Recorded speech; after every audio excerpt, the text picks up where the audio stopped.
안녕하세요. 시니어 여러분을 위한 복지구조대 복지뉴스 119입니다. 최근 기초연금을 받으시다가 갑자기 중단되는 사례가 많습니다. 그래서 오늘은 기초연금이 갑자기 중단되는 이유에 대해 알아보도록 하겠습니다. 우리 어르신들께 아주 중요한 내용인 만큼 얼른 설명드리겠습니다. 영상 보시기 전에 구독과 좋아요를 눌러주시면 더 빠르고 유익한 정보를 받으시는 데 도움이 됩니다. 시니어 여러분을 위한 복지구조대 복지뉴스 119 지금 시작합니다. 첫 번째입니다. 기초연금이 중단되는 이유는 금융재산의 증가입니다. 금융재산이 증가하는 이유는 여러 가지가 있지만 갑자기 금융재산이 늘어나는 대부분의 경우는 집을 여러 채 소유하다가 집 한 채를 팔아서 현금이 생기신 경우인데요. 집을 팔아서 생긴 현금을 정기예금에 넣어두시면 일반 재산이 금융재산으로 변경되어 기초연금이 중단됩니다. 일반 재산은 시가표준액을 반영하고 있습니다. 시세의 4,050%를 공제받는 효과가 있고 추가로 지역별 기본공제로 대도시 기준 1억 3,500만원까지 공제받을 수 있으니 혜택이 큰 편인데요. 이에 반해 금융재산은 2천만원 공제가 전부입니다. 뿐만 아니라 요즘 같은 고금리 시대에 이자소득까지 소득인정액에 포함되다 보니 기초연금에 많이 불리합니다. 따라서 일반 재산, 즉 부동산을 금융재산으로 바꾸시는 경우 신중하게 결정하셔야겠습니다. 두 번째입니다. 일반 재산의 증가인데요. 부동산 가격의 급격한 상승으로 인한 일반 재산의 증가로 소득인정액이 기초연금 선정 기준액을 초과한 경우입니다. 변경된 전년도 공시가격은 당해년도 4월경 소득인정액에 반영되게 됩니다. 예를 들어 말씀드리면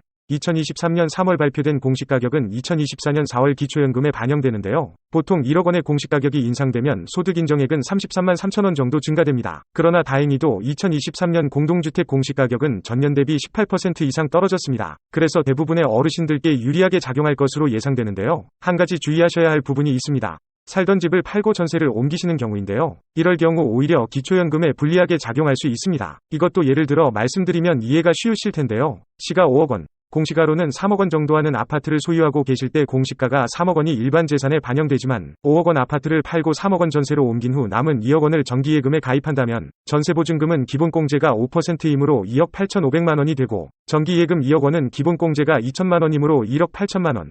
총 4억 6,500만 원이 기초연금에 반영되게 됩니다. 여기에 정기예금 2억 원에 대한 이자 소득까지 기초연금에 반영되니 기초연금에 정말 불리하다고 할 수 있습니다. 세 번째입니다. 고급 자동차 또는 고급 회원권의 소유입니다. 자식 농사를 잘 지어서 자식들에게 고급 자동차나 고급 회원권을 선물 받으시는 분들도 계실 텐데요. 이 또한 주의가 필요합니다. 기초연금을 받다가 고급 자동차, 고급 회원권을 소유하게 된다면 기초연금이 바로 중단됩니다. 고급 자동차의 기준은 올해부터 배기량 3000cc 이상 기준이 폐지되었기 때문에 차량가액 4천만 원 이상이라면 고급 자동차로 분류됩니다. 네 번째입니다. 소득의 증가인데요. 앞서 말씀드린 이자 소득 외에도 임대소득, 사업소득, 연금소득, 근로소득 등 항상 소득을 확인하셔야 하는데요. 한 가지 팁을 드리면 근로소득은 2024년 기준 1인당 기본공제 110만원에 추가 공제 30%까지 받으실 수 있습니다. 월소득을 높이기 위해 더 많이 일하신다면 근로소득의 증가로 기초연금이 줄거나 지급정지가 될 수 있기 때문에 항상 소득에 대해 확인을 해주시는 게 좋겠습니다. 다섯 번째입니다. 실종 또는 가출, 행방불명 등의 신고 접수일로부터 30일 이경과한 경우, 또한 금고 이상의 형을 선고받고 교정시설 또는 치료감호소에 수용 중인 경우 기초연금이 중단됩니다. 2024년 기초연금 선정 기준액은 단독가구 기준 2023년 202만원에서 2024년 213만원으로 11만원가량 인상되었고, 부부가구는 2023년 323만 2천원에서 2024년 340만 8천원으로 17만 6천원가량 인상되었습니다. 이것을 재산으로 환산해보면 단독가구는 3,300만원,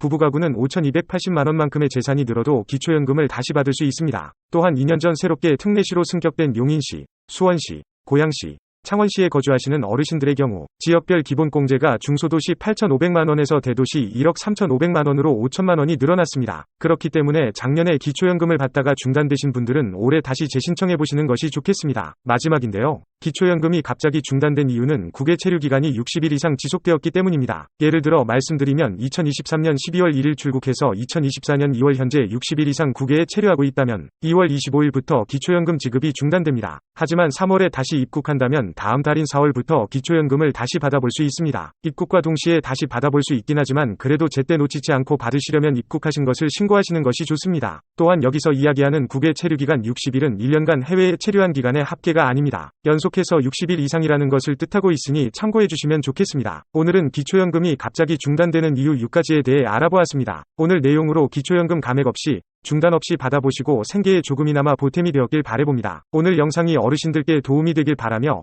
오늘도 어르신들의 행복한 인생을 응원하겠습니다. 앞으로도 도움이 되는 정보를 얻고 싶으시다면 구독 버튼을 누르셔서 복지구조대 복지뉴스 119를 불러주세요. 지금까지 시니어 여러분을 위한 복지구조대 복지뉴스 119였습니다.